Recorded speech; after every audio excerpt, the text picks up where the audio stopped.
Conclusions. Having spent 8 years on this case, 7 trips to Switzerland, and 81 days on site, interviewing 29 eyewitnesses, 5 photographers, 4 recorders of the spacecraft's sounds, and dozens of observers, I feel that I am as qualified as anybody in these United States to draw some conclusions from what I have learned. Somebody not of this earth is indeed visiting Switzerland, and those extraterrestrials were contacting Edward Billy Meyer, living in Hinderschmidrudi. The possibility that Edward Meyer alone, or even with Confederates, could have hoaxed all the phenomena we have seen and faked the hundreds of excellent photos of the spacecraft, UFO photographs of every kind and style we have known, landing tracks of several different kinds, recorded the highly peculiar sounds of the alien ships, and the other evidence we have examined and tested to our satisfaction is as unbelievable as the basic premise of visitation by extraterrestrial human beings itself, perhaps even more so.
Meyer is handicapped both physically and materially in such a way that for him to carry this out alone would be patently impossible. He could have had Confederates and financing sufficient to pull off some of the events, but it would have required a great deal more than that to stage some of the other phenomena observed and recorded. Yet in all this time we have found no evidence of collaborators or financiers of any kind anywhere. Meyer has certainly made no money on this. His fame was not positive, and he has survived more than a dozen attempts on his life because of what he says is happening to him. Not an enviable position at all, and certainly not one anybody would seek and then retain. The results of our testing of the evidence, though not conclusively in the affirmative, have not been conclusively negative either. We have found no evidence of deliberate deception or fraud on the part of Meyer or any of those friends and associates around him there in Switzerland. We do not demand, nor do we seek to persuade anyone to accept our views on this case, nor does Edward Meyer. He has his truths and we have ours, and we are very satisfied with our positions, regardless of that of anybody else. We know that we have been followed and used by one intelligence group after another in our investigations of this case, and so has Meyer. Imagine then our surprise to just recently hear from one of those spooks, now retired, who has contacted us and offered some information answering a lot of our questions in the past. I have decided to remove the writer's name and address and publish a reduced Xerox copy of that letter here for you all to see for yourself. This is obviously a man on the go, used to dictating his letters to somebody else to finish up and put in the proper form, a man used to thinking faster than he writes, who gets ahead of himself when forced to slow down to writing speed and makes simple mistakes in form and use. The message, however, is clearly there to read and interpret as you like. I have added a number of appendices exhibiting significant data to this report. This is the letter from our friendly spook that was received at Munz Park, Arizona in early February 1989. Letter from a security agent. Wendell C. Stevens, Lieutenant Colonel, U.S. Air Force, retired. Care of Genesis 3 Publishing, Inc. P.O. Box Drawer J.J. Mones Park, Arizona 89017. Dear Mr. Stevens, a friend of mine, Tom Farr, dropped off a copy of Message from the Pleiades. I found it very interesting. Tom had previously given me another book about Billy Meier, which was also interesting. The following is information you might find interesting. The American government did what could be called an extensive soft-touch investigation of Billy when he first attracted public attention to himself to find out if the contact was in fact for real. The decision was in his favor. Ha ha ha ha ha! It was an extensive investigation because of the unusual features in the Billy case. Billy, as an individual and a citizen of another country, had an American intelligence gathering organization look him over from asshole to appetite. He passed the inspection rather well, but has not gone off the deep end as predicted by the personality profile done on him. It of course goes without saying that he had the intelligence gathering community of his own country look him over. The American investigation was of the light touch vanity, meaning no use of force, make no scars, and leave no traces of the investigation, which is to say, play tourist, pack a camera, and take a lot of pictures, tell a lot of lies, and ask a lot of questions. Host countries' intelligence systems get pissed if they catch you screwing off on their turf. So do not accuse us of any break-ins and that type of thing, because it happened back in the days when Billy was in fact liberal with what he gave away. Your book indicates that he has upgraded his record keeping since the early days. I think that should be since. Wendell Stevens was kind. He said the guy gets ahead of himself. I think the mentality of this intelligence officer is characterized by his diction. He can't spell S-I-N-C-E, and he uses phrases like asshole to appetite. That's who he is. That's who everybody is in the military.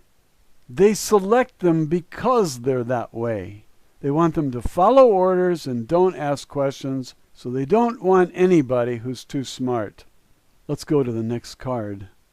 In the other book on Billy, there was a big deal about the films and having them tested. In one specific incident, the film tested was believed to be a copy and not the original negative, as Billy thought. Sorry about that.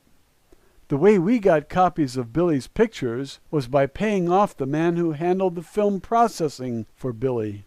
The man simply ordered a second set of pictures for us and a second copy of the negatives at an attractive profit, and the man often had copies made for himself. In a couple of cases, we took the original copy of the negative for the type of lab checks that you wanted to make.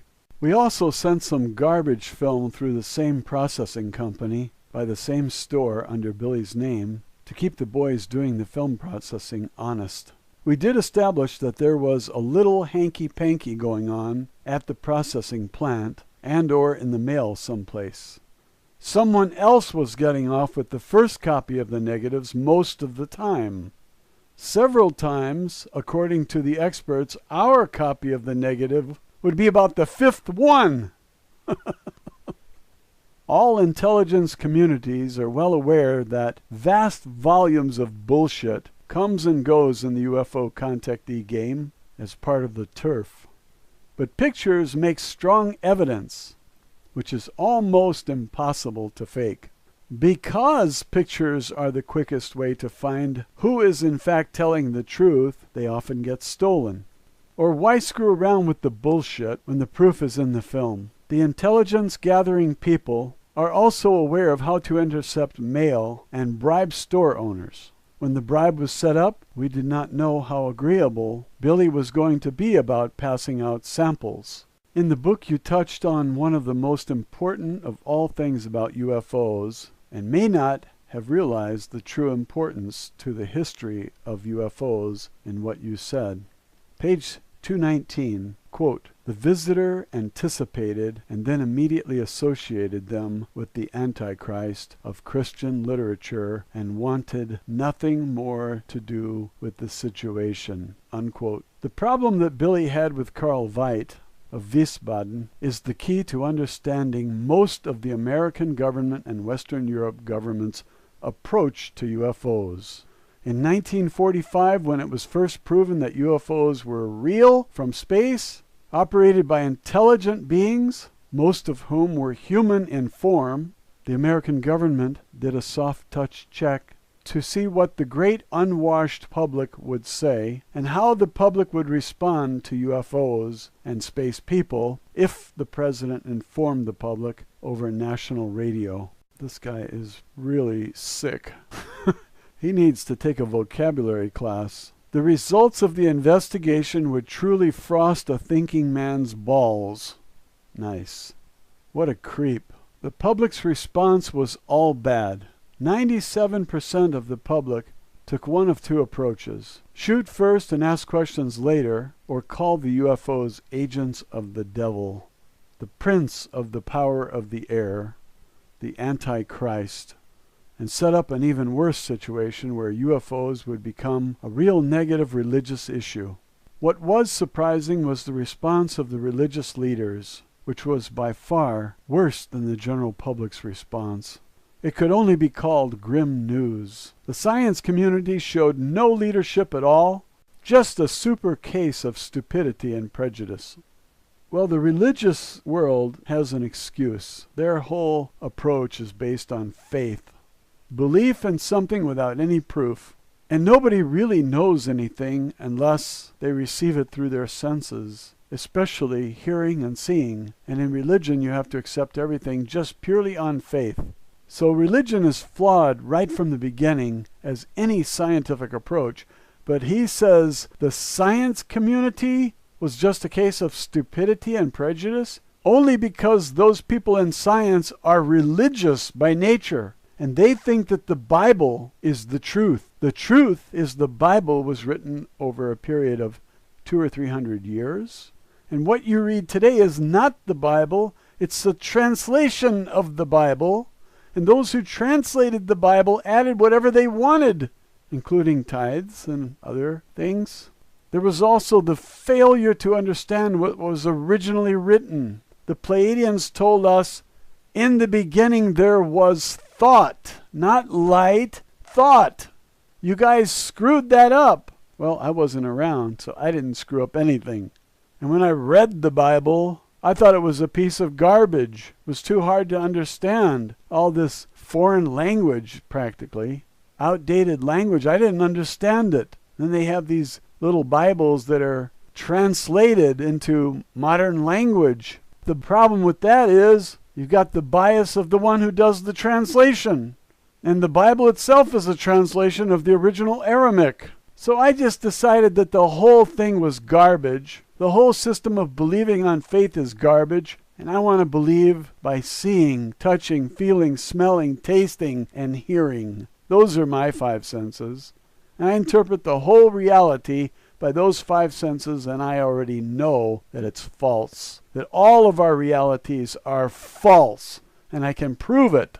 Put a vase on a table with a little design on the vase. Put 5 or 6 people around the table. Every single one of them will have a different view of the vase. Each one of them has his own reality, but it's biased by his position. And you have to combine all of the realities in order to get the true reality. And you know what else? You don't even have the true reality then, because they're only looking at the sides. Who looks at the top? Who looks down into the vase or looks up from the bottom?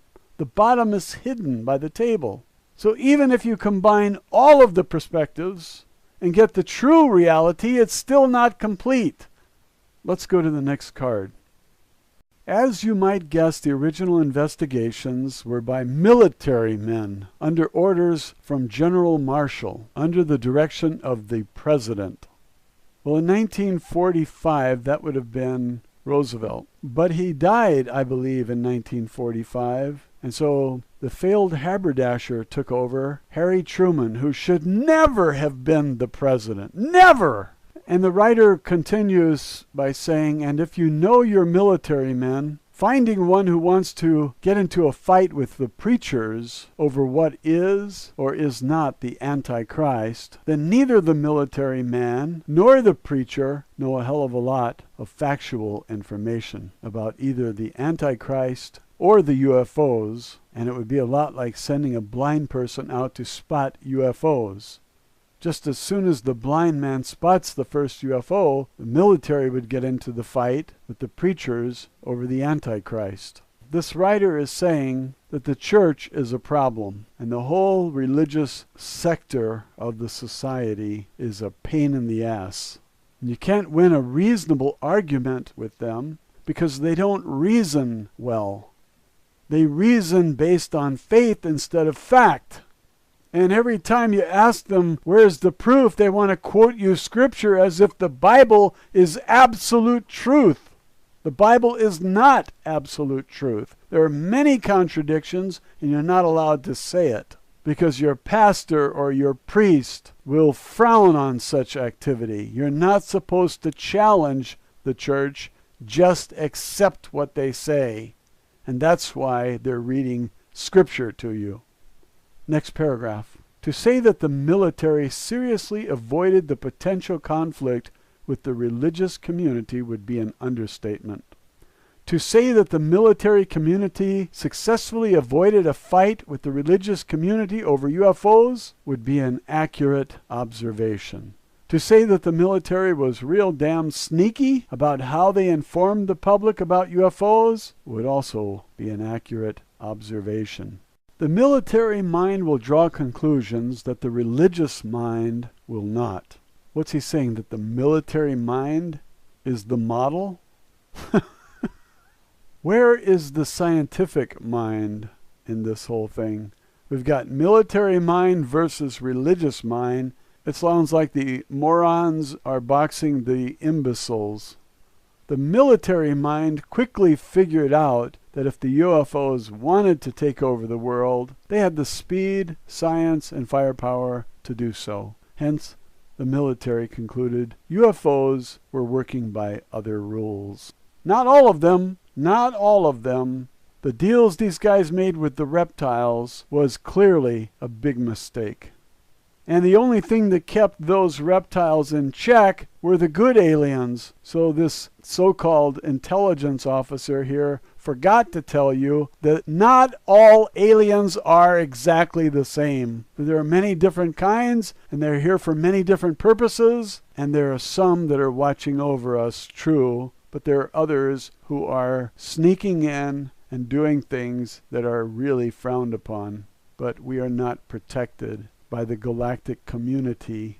We are just protected by a few races that look at us as their colony. So he thinks that the UFOs are all working by other rules. I disagree. I think he has a dim-witted perspective, a military mind, a military mentality. The general nature of the rules the individuals in the UFOs would be working under could be projected based on previous contact records, however skimpy the records. Baloney! Baloney! The scientific approach would be to look at all examples with a minimum sample size of 30, because it's not even significant until you reach 30 samples of the population. And in 30 encounters, you might find one malignant, one benign, and one actually beneficial to us. His last paragraph says, in other words, the military figured it was a safe assumption that the UFOs would not radically change their actions in modern times, but would stick with the casual and missed system of the past. Well, there are some tourist aliens who come here to get water. They stop off at Earth and fill up their tanks. There's some here to collect specimens because they like our DNA. Our DNA is considered fresh, whereas some of them have had so many changes to their DNA that they have lost some things. and we have fresh DNA, not contaminated, not modified much. And so they stop off here to pick up a few humans for their DNA. I suppose they drain their blood and then flick them out the window like a cigarette butt, having no regard whatsoever for human life. And we're not protected because we're not part of the galactic community, because our nefarious government leaders are belligerent and bellicose, hostile and warlike, and so we're not welcome in the universe, and we are confined, we are quarantined to this planet. Next card. Oh, this guy really fancies the military mind. He thinks that this is the greatest mind in the world. I think they're a bunch of idiots. I think they're criminals in uniforms. When I heard that the Joint Chiefs of Staff all signed off on Operation Northwood's document, which recommended that they murder American citizens in order to blame Castro, I lost all respect for military.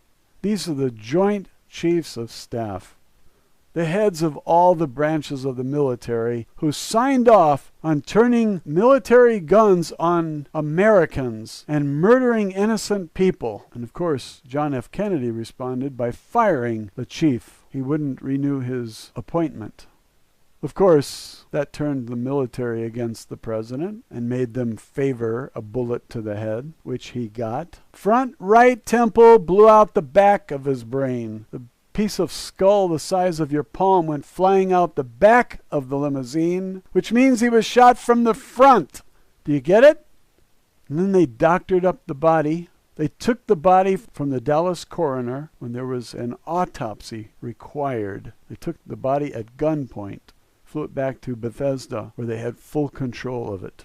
So this writer writes, the military mind drew one conclusion. The single most important thing to do in this situation, in which they were sitting on some hot, highly controversial information, was to keep the general public from a bad response. Oh, only military men are capable of handling the shock of aliens and UFOs, right? Isn't that what he wants us to believe? By controlling the public's response to UFOs. In other words, keep that damned religious mentality out of the issues involved as long as possible. Oh, we have the military mind, the military mentality, which is so far superior to that damned religious mentality out there.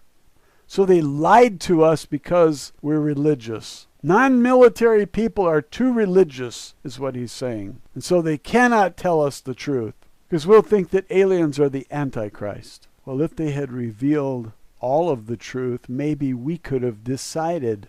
Maybe a lot of us would have abandoned our religious faith way of thinking and started to look at the facts like any scientist would. But I don't expect military to have that kind of mentality. And the only conclusion military can reach is just lie to everyone and tell them it was a weather balloon in 1947.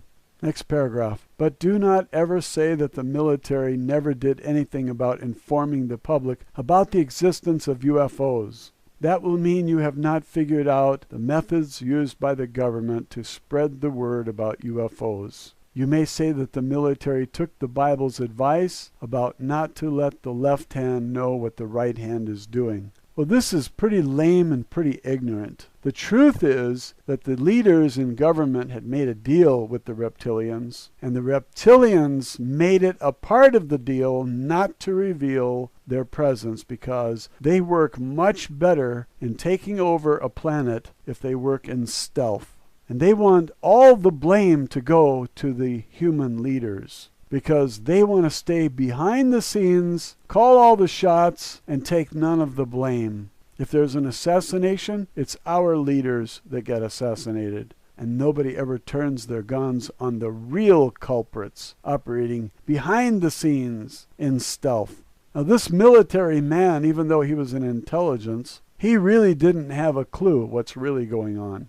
And he sees this as the superior military mentality versus the inferior religious mentality. And he can't think outside that box. And they don't want him thinking outside that box. They want him stupid.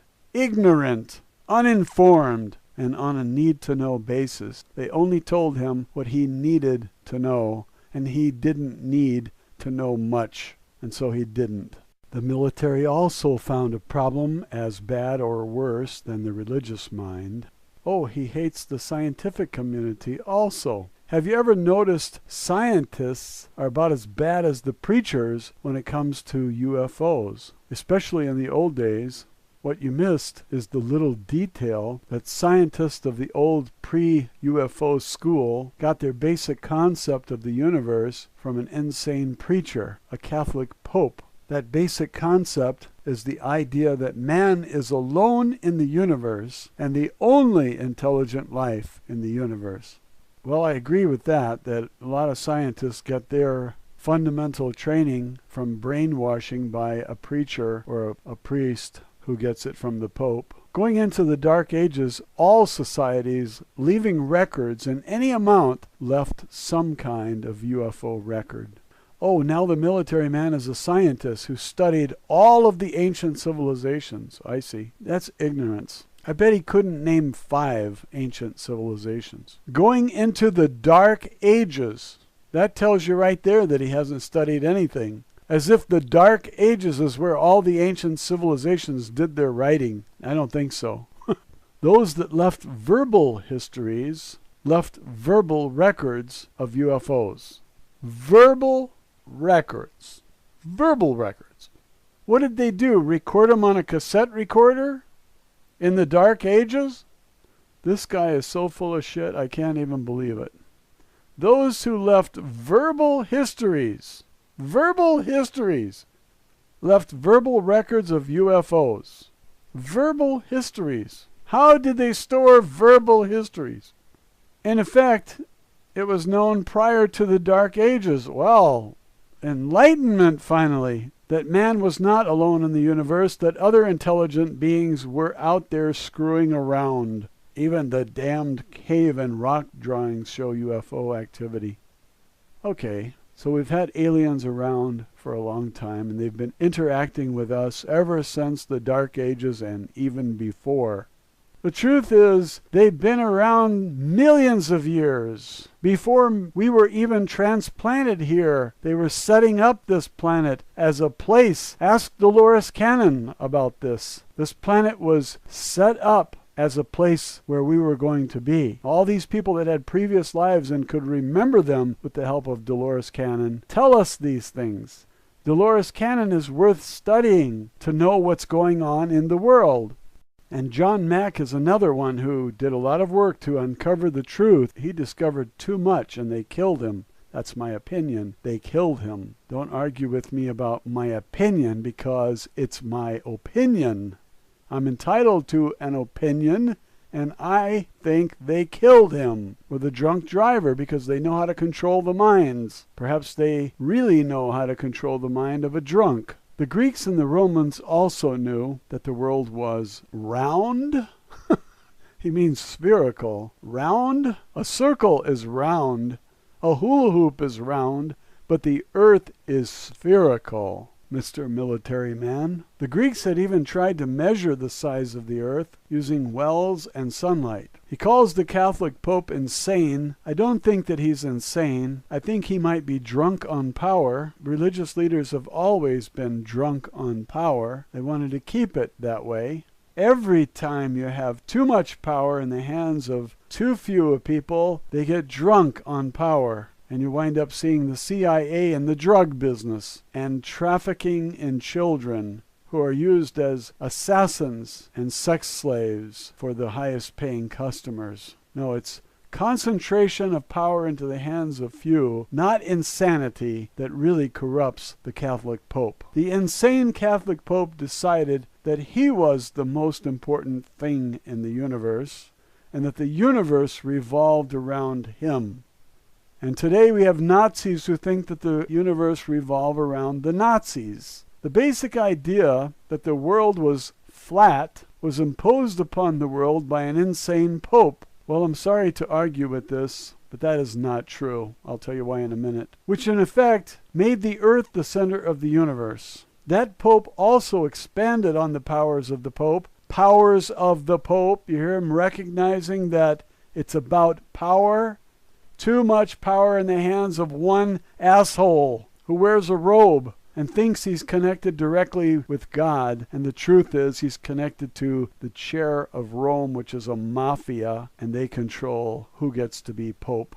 The Pope also expanded on the powers of the Pope, in effect, saying that he was not only at the center of the universe, he was all that was good, smart, and holy at the center of the universe. Well, the part that I differ with is that before the Catholic Church was set up, before Christianity, you had the Greeks, and they already knew that the world was spherical, not flat. And they said so. But when the Pope came along, he said, no, it's flat. And so we had to suffer his intolerance until we finally kicked him out and said, we're going to create this division of science, and we're going to actually discover the facts. And that's what's going to guide us. And we've been making progress in science ever since. The scientific method was the greatest thing that came along. And doing away with the church at the center of science was a move in the right direction. The Catholic Church should never have been in charge of science. Worship, maybe, but there's too much power in the hands of too few.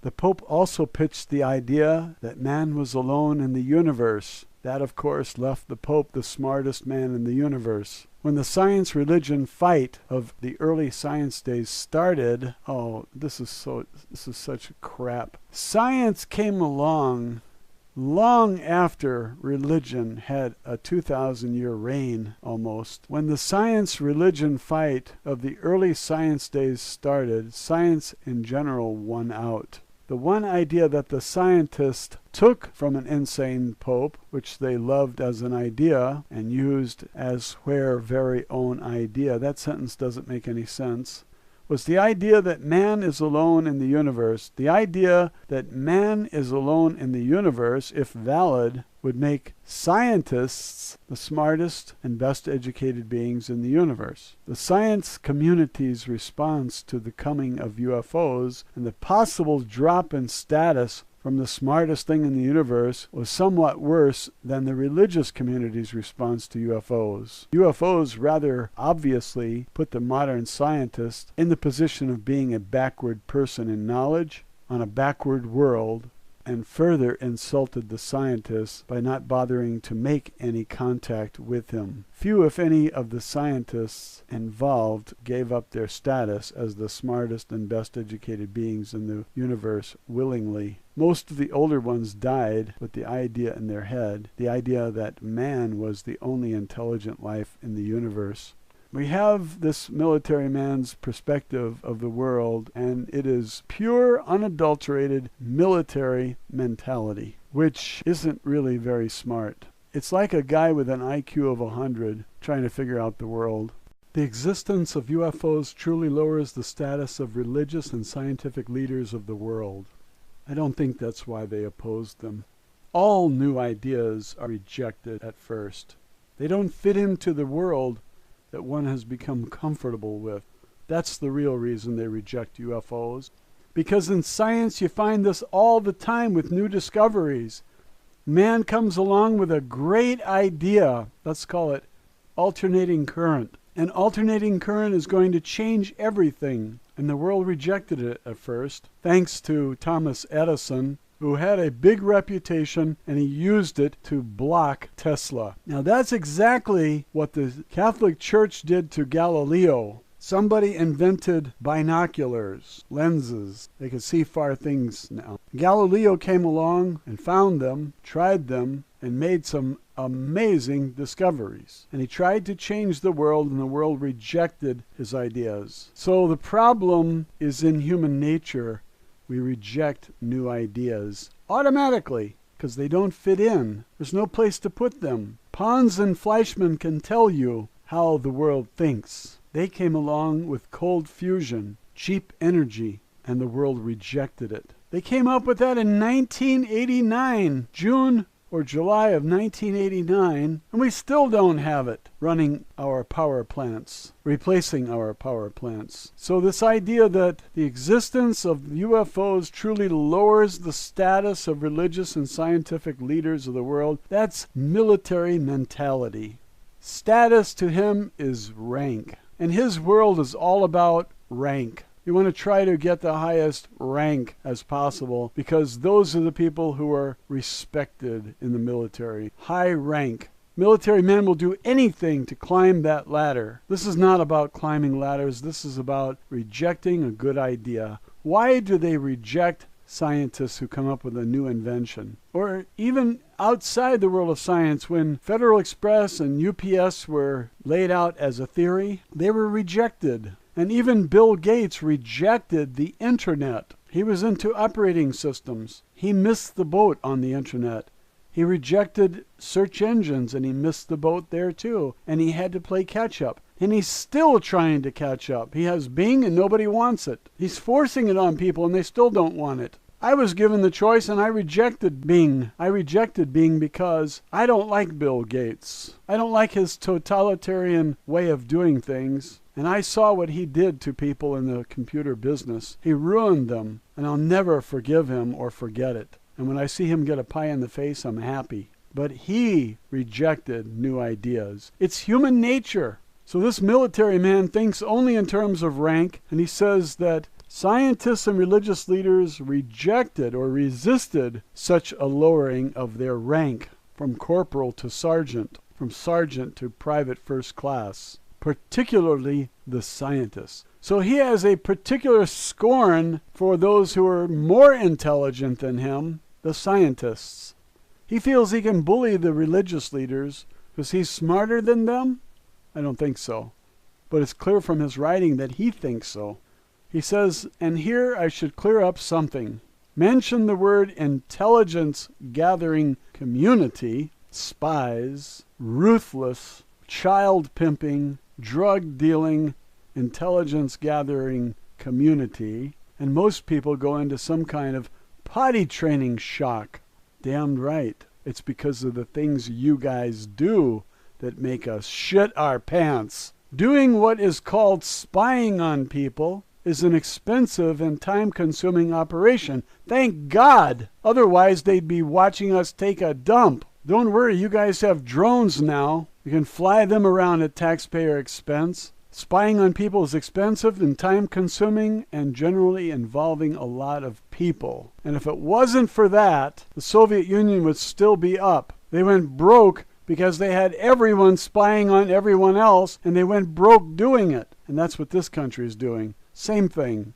95,000 new jobs, and they're all TSA or CIA or IRS jobs. They're not productive jobs. The unemployment rate is not dropping, it's rising, and it's because we have a Soviet Union style of government here, and soon we will have no food on the shelves, just like the Soviet Union. He says it's surprising how many people think that they have some kind of secret that makes them worth spying on. Well, I'm sorry to differ with you there, military man, but they're collecting all of our emails and recording all of our telephone conversations, and they have cameras watching us everywhere. We would like to have equal time. We want to see cameras everywhere in Washington, and we want microphones. We want to record every one of their conversations because there's where you find the real criminals.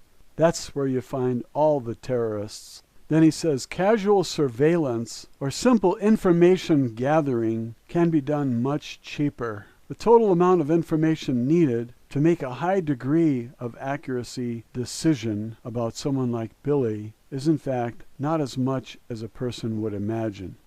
Okay, so he's going to give away the military intelligence gathering secrets. He's probably going to say that he infiltrated Billy's group and Billy gave him the information free. He showed up with a basket of food and a smile, and they welcomed him in. In fact, in the early days, if you showed up at Billy's place knowing enough about good manners, to bring as much food as you can eat, wash as many dishes as you get dirty, and just help around the house or the yard a bit, it was possible to get all the UFO information desired from Billy and be treated as a respected guest. Looking into Billy with a professional eye will quickly show that there are a couple of things which are not totally normal for this type of contact. The screwball hours and the many changes in location make it somewhat different from most contacts, which generally proceed on a casual but regular basis, not bases, but basis, with some consideration for the contactee. Billy probably holds the record for more bad weather contacts than anyone else. His case has some screwball features, but it had some very good pictures. In a shared UFO information pool with other countries, including India, it was noticed that Billy got his contacts whenever a woman the Indians were watching was missing. It was speculated that Billy's female contact could have been one of two women that the Indian authorities were watching. One was a tall, dark-haired woman with a very fair complexion, who, according to what the Indians could find out, had been working an area for about 200 years. The other woman was a short, somewhat dumpy blonde with a kind of flat face. Every time the dumpy blonde left India, Billy had a contact. Because the Indian surveillance was the soft-touch type and far from complete, nothing was ever established. But for a period of about 2 or 3 years there was a one-to-one relationship between the blonde leaving India and Billy having a contact. Well, I don't know about that. Semyasi was not a dumpy blonde, and she was not tall and dark-haired either. And why would he say that she left India? He didn't bother to tell us how she left India. If she left by taking a flight somewhere, that would be ridiculous. If she left on a spaceship, he could have said she left on a spaceship. If she was able to elude the authorities, he could have said so. But he didn't bother saying. He just said it was a one-to-one relationship between the blonde leaving India and Billy having a contact. I think this is way too unscientific for us to put any belief in it. We don't believe that they had their headquarters in India. As I recall, their headquarters was in the mountains somewhere in Switzerland. I covered it in this book. And there's something else that you might figure out or work on. It's Billy's stumbling onto military men looking at his contact sites. For all their science, the clowns in the UFO do not always work out everything to perfection. Well, they are not clowns. I think the military are clowns. And I think the religious leaders are clowns. The scientists are a little bit obstinate with too much religion in their background to be true scientists. But the aliens are not clowns. They're clever. Much, much more clever than any military man. And for him to look up to them and call them clowns just tells you a lot about him. Next paragraph. As a military officer, you were exposed to a few classes in physics. Well, I'm shocked and amazed that they had any scientific training whatsoever, because you couldn't tell. As the book says about the rocks and the gold, the physics are the same, this world or some other. That's not true. The physics does vary in different parts of the universe. For one thing, there are different dimensions. And in one of those dimensions, there's no time. And that's why they can travel 400 light years in about 10 minutes. And so this guy who professes to know everything about the universe says that means that what is known about physics here will also apply up there. It's a statement of a fool. The UFO has a power source which is obviously related to gravity and electromagnetic properties of physics. That is all packed into a small space and affects the world around it. And to that, some cloaking device and a few stray things, and you have a ship which will give off a few things in the line of radiation. If the dogs can spot the UFOs, then use dogs, which we did around some military and science bases in the early days. If the TV flutters when one comes by, start from there for making a detection device. It logically follows that about the time that the governments got into the business of knowing about UFOs, They also got into learning how to detect the things when they flew by. And it was a dog whose action told us that flying saucer had cloaking devices. It did not turn out to be all that hard to make a detection device.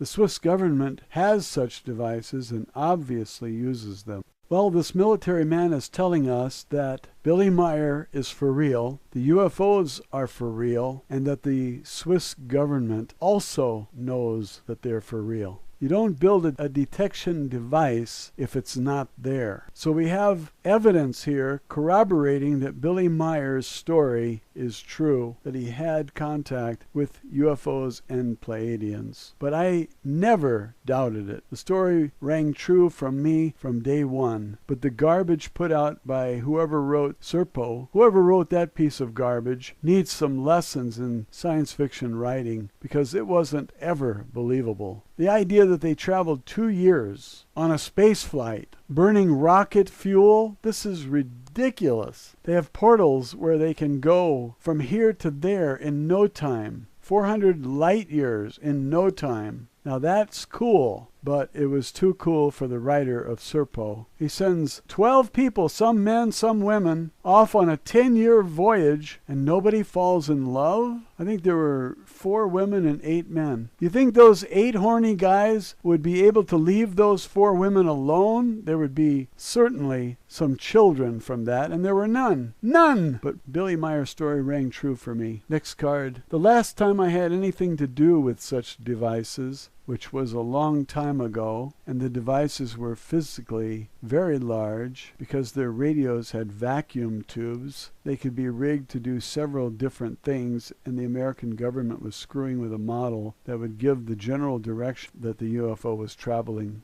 Are you really going to try to convince me, the reader, that a vacuum tube detection device is going to outsmart these aliens that are 1 million years ahead of us and fly to other galaxies? Is that what you want me to believe? Sorry, I'm not buying that crap. Vacuum tubes? He writes, by now they could be the size of a pack of smokes. Oh, nice analogy there. The size of a pack of smokes, and given direction along with the make and model of the UFO. I don't know what the word "me" is doing there. In the late 1950s, we could define between about 4 types of UFOs based on how they affected our devices. He's a Nazi. He uses a W in place of a V. Devices. If I remember some of the information coming out of Billy's area, the Dalles would normally send out a couple of other ships to scout the area sometime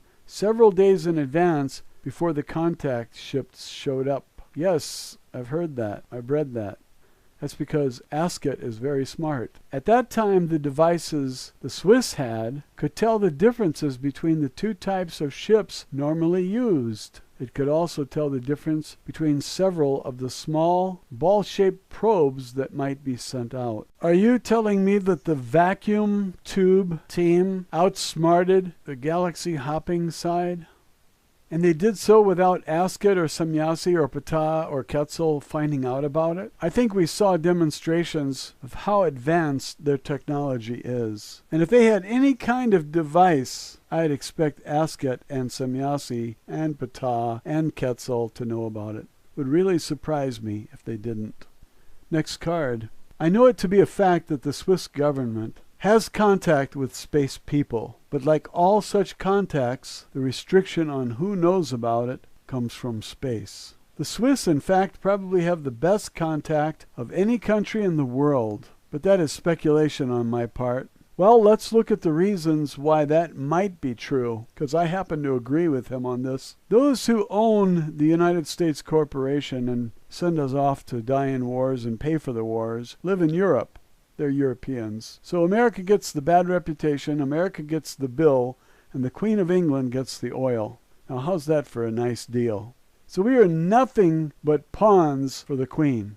And the Queen doesn't care how many dead bodies she has to step over or how many people she has to slaughter to get what she wants. She's willing and capable. And here's a country, Switzerland, that doesn't bother anybody. They don't waste all their country's resources on wars, invasions, occupations, and killing innocent people. The Queen has the Americans do that, and I'm sick of it. But if I came here from another galaxy or another star system, I would look at the Swiss a lot differently than I look at the Queen and her possessions, her colonies. I would look at the ruthlessness of the evil empire, and I think that the Swiss people have the best attitude in the world regarding that. They don't want anything to do with anybody. They just want to mind their own business and stay out of conflict. And I wish that America had control of America, because that's the way we Americans want it. We want to be left alone, and we just want to prosper, build our universities, improve our educational system, advance in science. And instead, we've got corrupt people who corrupt our leaders and drag us into wars we don't want to be in. Next paragraph. Look at that sentence. And here I might want to add something. Within the governments of the world, how many I do not know. I think there are about 190. But based on the patterns, probably most of the reasonable governments, there has been contact from space. Well, there's another bad sentence. But within any government, there will exist two possible sets of information. Those who study UFOs from the ground looking up and trade some types of information sometimes, and those who are in the direct contact position. The two are not necessarily the same person or department. I know it to be a fact, having talked to a man who made the trip with him, that Ike had dinner on a spaceship. Big deal. Billy had dinner on a spaceship. I also know that the Queen of England has been on a spaceship once for medical treatment. They should have let the bitch die. You mentioned something in passing that was interesting. It was your being spied on. I have no idea as to who is doing what to whom in your case, but I do know that there was once a proposal put out to step on UFO investigators and contactees a little bit to keep the field from expanding too much, so the real context would not be lost in the pure bullshit. As someone who has been in government, I think he was in military, not government, you can probably spot the conflicting and overlapping authorities that tend to keep showing up in cases like yourself. You never outright ask the question, what's the hell's Navy intelligence doing in UFOs? But if you do, they were the initiating authority in the solution to the problem of the old Foo Fighters in World War II, and the boys who proved UFOs were from space. Once an intelligence-gathering community gets the initiating authority status in a field, especially if the job is dumped off onto them, they are damned hard to pry out of that field. Within the structure of the American UFO community, there are a lot of stories running around. If you ever have the time and the chance or the inclination, you might look up the one piece of semi-hard evidence about a crashed UFO. It is the Brownsville, Texas saucer, which was a very old case, dating back to right after World War II. That ship came wobbling by Army Air Force Base, going about 10 miles an hour. They first picked it up on radar when it was about 40 miles away, which gave them vast amounts of time. Then with a field glass as it approached, and finally as a visual. They had enough time that they were able to get a chase plane up in the air to follow the saucer to where it crashed, about 10 miles deep into Mexico. Their first action was to get a parachute rigger into a plane and jump him out over the crash site with a stencil and a can of red paint to mark USA Air Force on the side of the saucer so we could claim that it was ours in case the Mexicans showed up. That ship was dragged back to the U.S. by a cat. It left one hell of a skid trail. From the ground, the skid trail cannot be seen because the government paid some Indians, I have no idea how much money they were paid, probably $5,000, to replant the ground and hit all the traces of that dragged trail. But it can be seen from the air. If seen from the air, it will be a very straight line that is almost due north and south.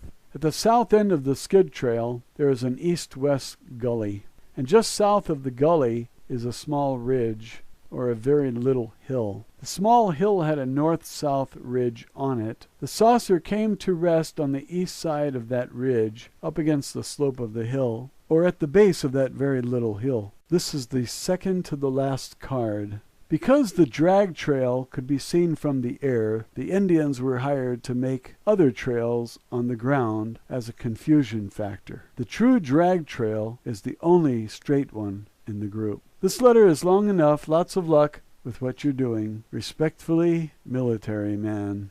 And the last card in the book reads, if you want more information on books about Sannyasi's teachings, books are available in German language and also some in English. From Billy Meyer, Figu, CH8495, etc., etc., etc. Thank you for listening to this entire book. I enjoyed reading it. I hope you enjoyed hearing it and learning what happened with the Pleiadians who had contacts in Europe and South America at least. I hope it's clear that we are not alone. UFOs are real, aliens are real, and it's okay to talk about them now. You can talk about them in everyday life because soon we're going to be interacting with them. Now, if the government has their way, they're going to be killing us, most of us on this planet. And so only those who survive are going to be interacting with the aliens. Don't accept any government vaccinations for anything. If government touched it, consider it tainted. Don't volunteer for any government programs because you'll find your ass on Mars. They're building a base there with the reptilians. And while the Andromeda answers are still up, type in Andromeda answers and go through the whole series. You will learn a lot about UFOs. On my channel, you have the alien interview. Matilda O'Donnell McElroy was a 23-year-old nurse, and she had first-hand contact with an alien who communicated telepathically. And you will find that that alien, whose name is Errol, A-I-R-L, the story that Errol tells does not agree with the story that the Andromedans tell. And the Galactic Federation of Light tells us that the earth is hollow and that we are going to live there, and I think that's baloney. The Galactic Federation of Light praises Obama, and that's the tip-off that they are rotten to the core. They tell us that we're going to receive Nasara funds, and that's baloney. They tell us that the huge fund was set up by the Count Saint Germain, and that guy was a con man his entire life. And so for several reasons, I do not believe the Galactic Federation of Light.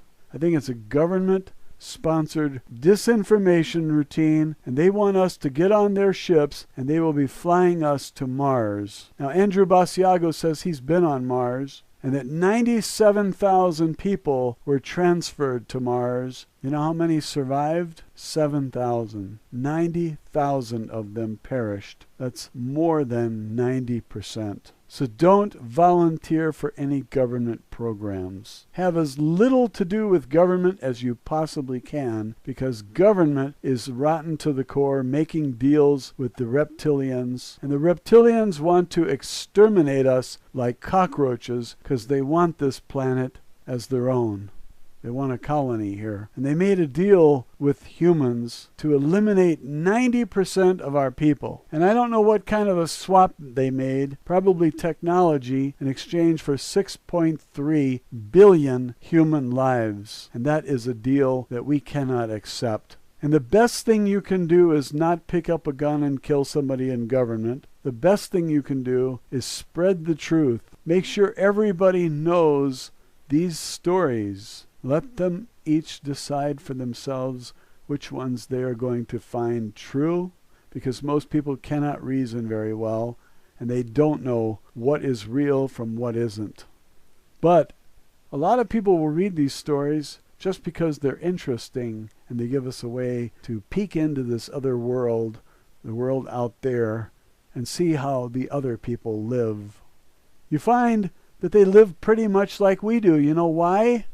Because we are them.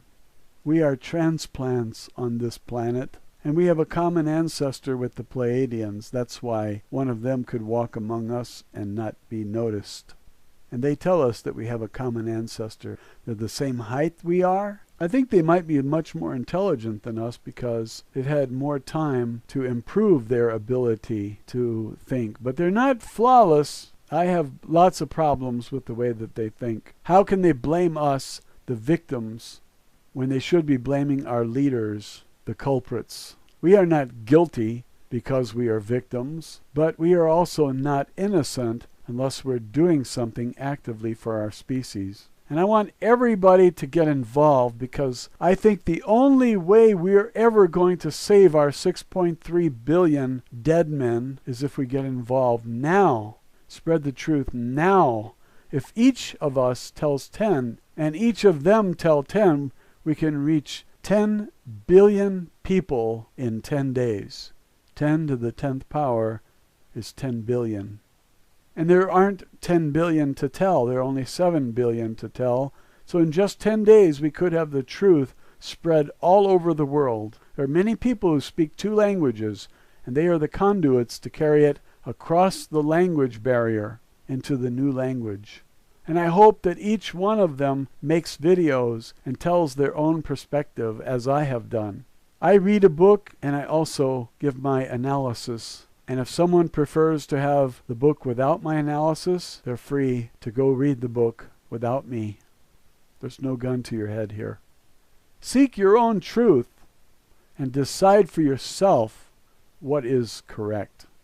And then spread it. That's all I'm asking. I'm not asking you to accept my version of the truth, my brand of truth, because you're going to develop your own brand, and it'll be better than mine. You won't make the mistakes I have made.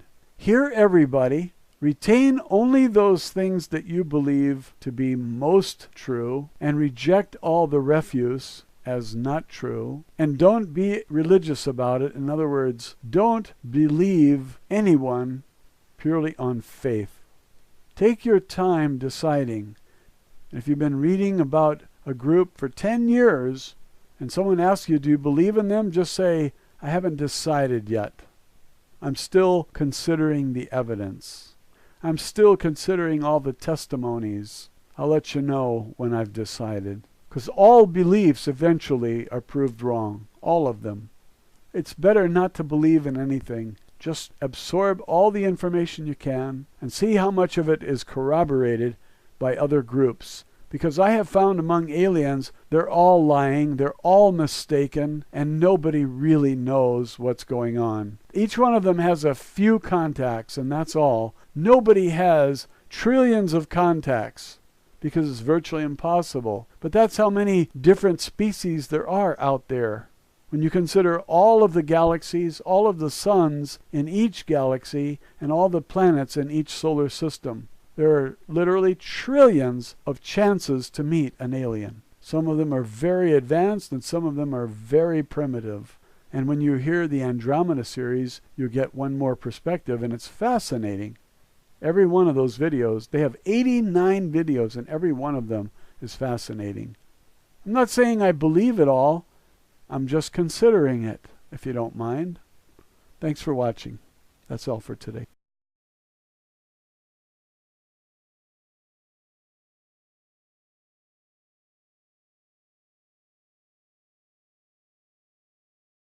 Conclusions. Having spent 8 years on this case, 7 trips to Switzerland, and 81 days on site, interviewing 29 eyewitnesses, 5 photographers, 4 recorders of the spacecraft's sounds, and dozens of observers, I feel that I am as qualified as anybody in these United States to draw some conclusions from what I have learned. Somebody not of this earth is indeed visiting Switzerland, and those extraterrestrials were contacting Edward Billy Meyer, living in Hinderschmidrudi.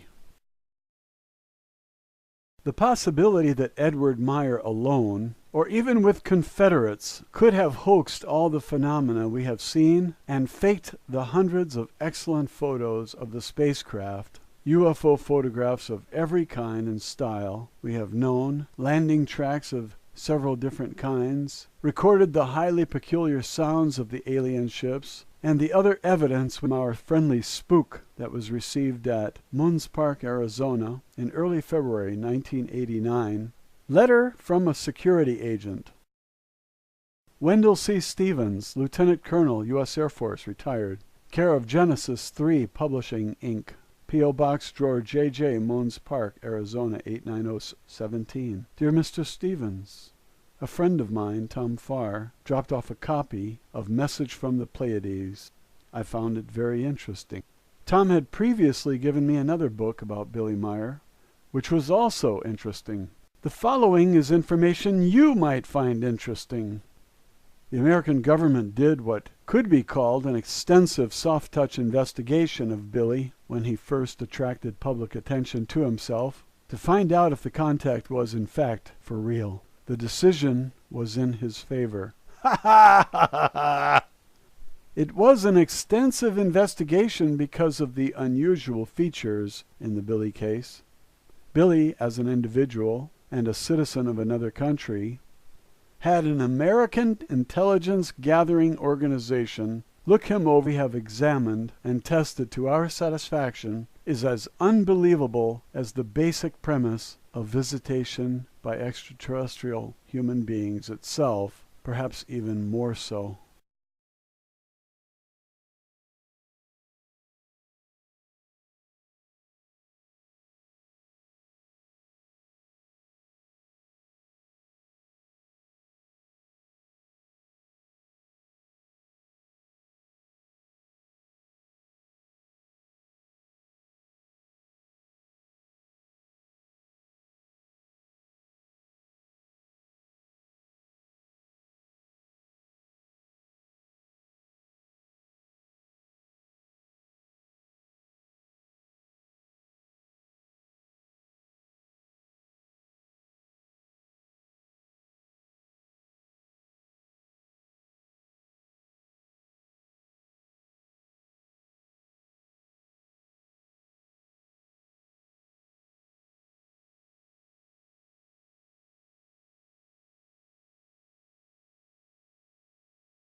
Meier is handicapped both physically and materially in such a way that for him to carry this out alone would be patently impossible.